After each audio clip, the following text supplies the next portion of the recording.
Salutations tête de nage, je suis le chef et bienvenue dans Mini Menu Manga, et aujourd'hui, animé de l'automne avec Amagi Brilliant Park, ouais. Amagi Brilliant Park, aussi appelé Amaburi, est à l'origine une série de light novel humoristique écrite par Shoji Goto et illustrée par Yuka Nakajima, publiée depuis 2013. Ça a été adapté en manga puis en animé par le studio Kyoto Animation et est diffusé depuis octobre 2014, et c'est de ça qu'on va causer aujourd'hui. Bah et là, tu te demandes certainement de quoi ça parle, comme d'habitude. Kanye Seiya est un jour invité à sortir par une jolie nouvelle lycéenne, Isuzu. Au début, il est pas trop chaud, puis elle le braque avec un gun, alors il accepte. Ils se rendent à Amagi Brilliant Park, un parc d'attractions tout pourri.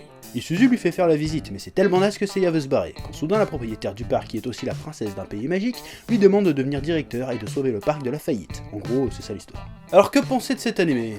Eh ben, c'est sympa. Voilà. Bon allez, salut, à la prochaine fois. Bon, c'est une énième comédie romantique un petit peu fantastique qui repose essentiellement sur sa galerie de personnages rigolos. Donc, à part te dire que c'est sympa, que c'est rigolo et qu'il y a un peu de boobs, bah je vois pas ce que je pourrais bien te dire en fait. Donc du coup, cette fois je me casse. Allez, salut. Vous avez vu? C'était un comique de répétition. C'était un comique de répétition. Bon, c'est vrai que le concept de base est assez original, c'est vrai que suivre un parc d'attractions tenu par des êtres magiques, en soi c'est suffisamment farfelu pour susciter de l'intérêt, même si ça ressemble un petit peu au manège enchanté dans le pitch, tu regardes bien. Bon, par contre, ce qui est bizarre, c'est que personne n'est étonné de rien. Je veux dire, le héros, on lui dit, ouais, en fait, le parc tout pourri, là, il est tenu par des êtres magiques du pays magique. Et le gars, bah, il s'en bat les couilles. Alors, en fait, nous, on vient du pays magique, et on tient un parc d'attractions pour donner de la joie et du bonheur aux humains. Mais s'ils viennent plus dans notre parc d'attractions, on leur donne plus de joie et du bonheur, et du coup, on disparaît de la réalité. Cool. Ouais, parce que je te l'ai pas dit, en fait, ce qui se passe, c'est que non seulement il faut renflouer les caisses du parc pour pas qu'ils ferment et qu'ils soient rachetés par des manias de l'industrie, mais en plus, les gens qui viennent, faut qu'ils s'amusent, parce que s'ils s'amusent pas, et ben les créatures magiques, et ben elles vont crever en fait. Y'a que moi qui trouve ça glauque ou... T'imagines si ça passerait comme ça dans le monde réel, tu sais? Si tu fais pas rire les gens, tu crèves quoi, t'imagines un peu? Déjà, il y a Anne Romanoff, elle serait cannée depuis longtemps, et je te parle même pas de Kev Adams, hein. Ah, comme ça, on aurait pu l'appeler Crève Adams.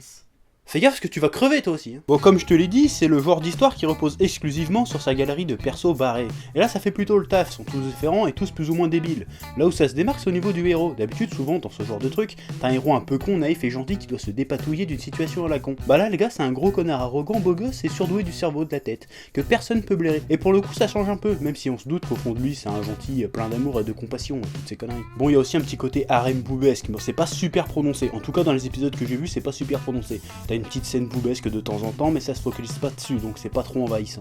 Bon, même s'il y a le côté rigolade, gag débile à la con, je serais quand même tenté d'y voir une espèce de petite métaphore sur le monde de l'entreprise, tu vois. Ouais, genre, entreprendre c'est pas facile, c'est difficile, c'est un monde de requins, l'argent c'est bien, mais l'entreprise aussi c'est un peu une famille, tu vois, il faut prendre soin de sa famille pour réussir son entreprise. C'est un peu ça le message, ou pas du tout, je sais pas, j'essaye de trouver des trucs sympas à te dire, mais c'est pas évident, hein. Voilà quoi. Bon alors visuellement c'est plutôt joli, bon y a rien de ouf dans l'animation, un truc comme ça, mais c'est plutôt sympa à regarder. La musique aussi est sympa, ça fait un petit côté des fois un peu féerique, un peu Disney, qui est tout à fait sympathique et entraînant, tu vois. Mais au final, Amagi Brilliant Park, bah, c'est un animé que je te conseillerais si t'as rien d'autre à foutre et que tu veux rigoler un petit peu. Mais quand je dis rigoler, c'est pas se taper le cul par terre non plus, hein. C'est marrant, mais bon, tu souris quoi, au pire. Et c'est sympathique, voilà, c'est pas un truc de ouf quoi. Donc voilà. Maintenant je vais finir par une blague. Pourquoi la poule traverse l'autoroute? Bah pour aller de l'autre côté.